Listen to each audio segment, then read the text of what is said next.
Okay, so magandang araw mga ka-aquaponics. So ngayon, ang i-discuss ko naman sa inyo ay kung paano gumawa ng float raft, no? Ngayon, dito sa float raft natin, ang usually na kinukuha kong available no para sa IBC tank na sukat natin na 1 meter by 1 meter is itong sukat na styro, no? Styro board. Yan. Ang kapal nitong styro board is yan, 1 inch. So mangangailangan tayo bawat isang float raft, bawat isang piece ng float raft, mangangailangan tayo ng 2 pieces na styro board na ang sukat is 1 inch ang kapal. So kapag dinoble natin yan, magiging 2 inch. So ibig sabihin, huwag kayong bibili ng, kasi may nabibili na 2 inches ang kapal. Ang bibili nyo lang is yung 1 inch lang. No, mamaya papaliwanag ko kung bakit.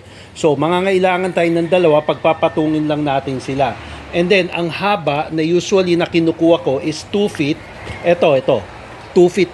2 feet yan by 4 feet.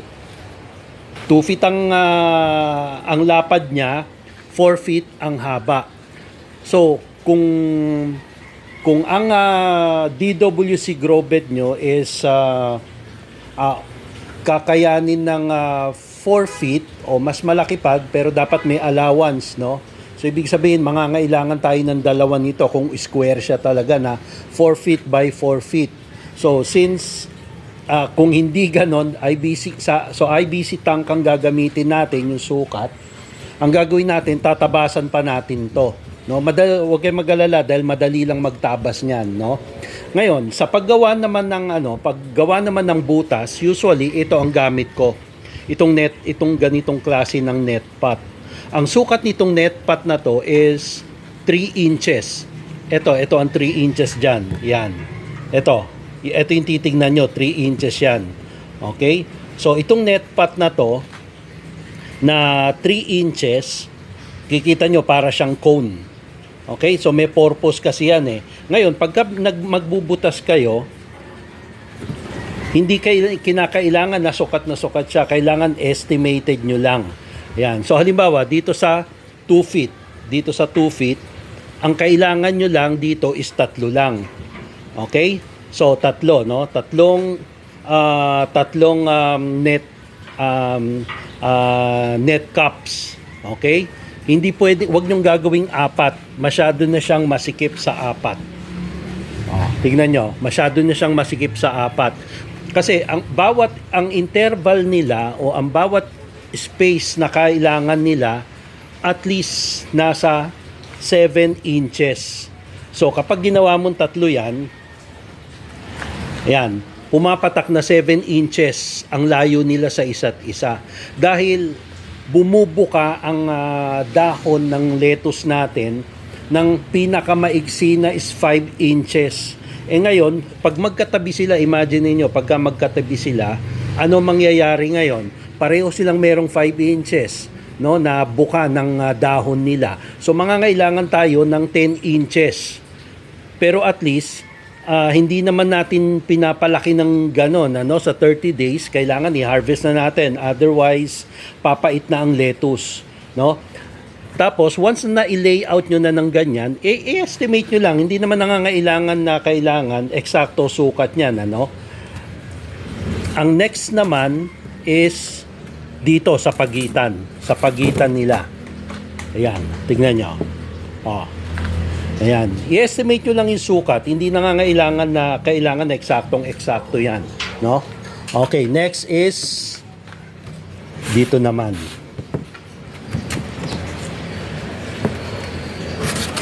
Okay. Nakikita nyo? Huwag kayong gagawa ng naka-align ng ganito. Medyo masikip ang sukat niyan. Yan. Yung parang parallel sila, huwag kayong gagawa ng ganyan. Usually dapat nasa gitna yung iba. So halimbawa, ito. Ayan, tignan nyo mabuti. Diba? Tapos ito naman. Ayan. So ang mga katapat niya, usually meron silang yan. Tignan nyo, itong dalawa magkatapat tapos meron sa gitna na nakalihis.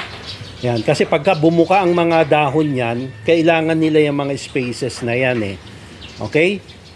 So dito sa isang sukat hindi ko alam kung ilan ng depende sa estimate nyo kung ilan na magagawa nyo. Okay? So pareho yan pagka binutasan nyo,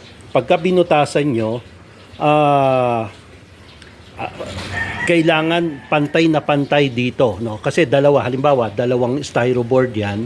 So kailangan yung butas nito nakatapat dito. Okay? So huwag kayong mag-alala, madali lang gawin 'yan. Okay? By the way guys, ito yung ano nga pala, no, yung ginawa ko na ayan, ito 2 inches yan, ano? So 1 inch itong isa and then another 1 inch. So 2 inches. Ngayon, pagka nagbutas nga pala kayo, dalawa nga pala ang kinakailangan natin na butas, no? Kasi ito ang gamit natin dito na net cap size 3 inches.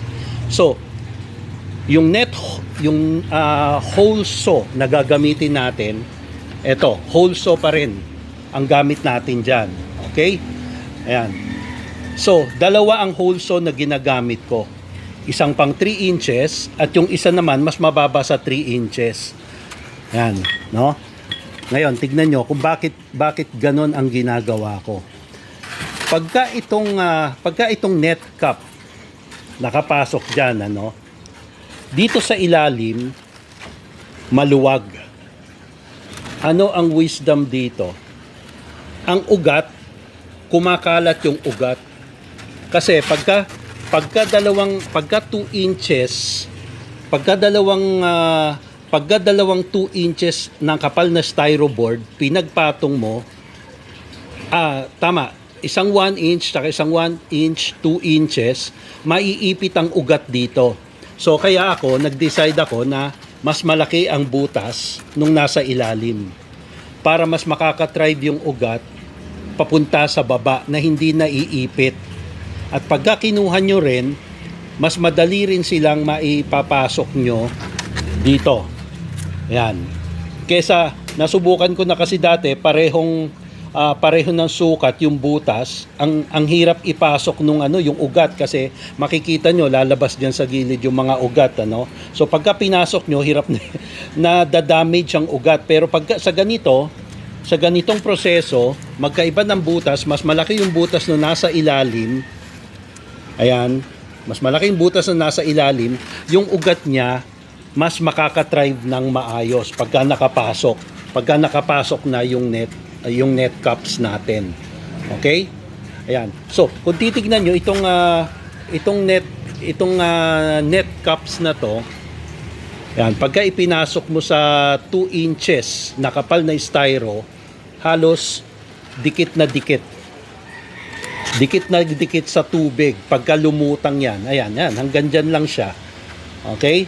So, hindi malulunod yung ugat ng mga halaman natin. Another thing, mga ka-aquaponics. Once na gumamit nga pala kayo nitong hole saw, hindi lang naman ito ang pwede nung gamitin eh. Pwede rin kayong kumuha ng, magbumilog kayo ng alambre, initin nyo. Kaya lang may fumes na ibinubuga yun eh. Masakit sa ilong, medyo mabaho para sa akin, ano? Mas ayoko nun. Kaya lang, ang disadvantage naman nito, ang advantage pala nito is medyo mas mabilis siya para sa akin. Ang disadvantage niya is masyadong marumi. Masyadong marumi dahil syempre ginagasgas niya yung styroboard. So magkakaroon kayo ng maraming dumi na puro styroboard, dumidikit din sa balat. Pero ang style doon, kapag ito ginamit nyo, makikita nyo yung ngipin, tignan nyo yung ngipin. Oh, kailangan laging wag kayong pasalungat, wag pa ganito ang ikot. Kailangan pabaligtad. Yan, para hindi masyadong kumayod itong hole saw sa styroboard. Okay, so ganon. Just in case lang na ito ang gagamitin nyo. Okay? Kasi dito talaga ako nasanay eh. Naghahanda na lang ako ng vacuum na in case na after ko magbubutas, para hindi kumalat, hindi hanginin, bina-vacuum ko na kagad. Okay? So, marami pa tayong i-discuss, no? I-actual natin minsan pagka nagkaroon tayo ng time, i-actual natin kung paano, no? O kung paano bubutasan to, paano susukatin. So actually madali lang, no? Sige, iituro ko na nga sa inyo ngayon. Tignan nyo. Kapag sinukatan nyo ito, kita nyo magkaiba ang butas. Ang importante lang is pantay na pantay sila. Okay? Ngayon, itong hole saw, hindi pwedeng hindi kayo gagamit nitong barena, nitong talim na barena. Ito kasi yung parang pinaka-guide eh. Okay? So, once na nabutas nyo na yung isa, o kaya, kahit na kayo mismo, no, pagka nabilugan nyo, halimbawa, naglagay kayo dyan, guhitan nyo ng pentel pen, tapos i-estimate nyo lang, maglagay kayo ng mark sa gitna. No? Sa gitna ng mark. Okay, bilugan nyo yan, tapos i-estimate nyo, yung pinakagitna, yun yung bibilugan nyo. Ngayon, kahit magkaiba ang sukat nitong hole saw, itong hole saw na to, no, basta't kuha nyo yung pinakagitnang sukat, yung pinakagitnang tuldok pala, no, yung pinakasentro, maisesentro nyo yan ng ganito. Madali lang yan mga ka-aquaponics, no? So mas mahirap pa nga pag-aralan yung aquaponics natin yung principle kaysa dito sa pagbubutas. So I hope na intindihan nyo, no, kung ano ang wisdom kung bakit magkaiba ang sukat nito. Mas malaki itong nasa ilalim, mas malaki ang butas nung nasa ilalim kaysa dito sa ibabaw. Okay? So yun lang mga ka-aquaponics, and marami pa akong isi-share sa inyo ng mga ideas kung paano ko ginagawa ito.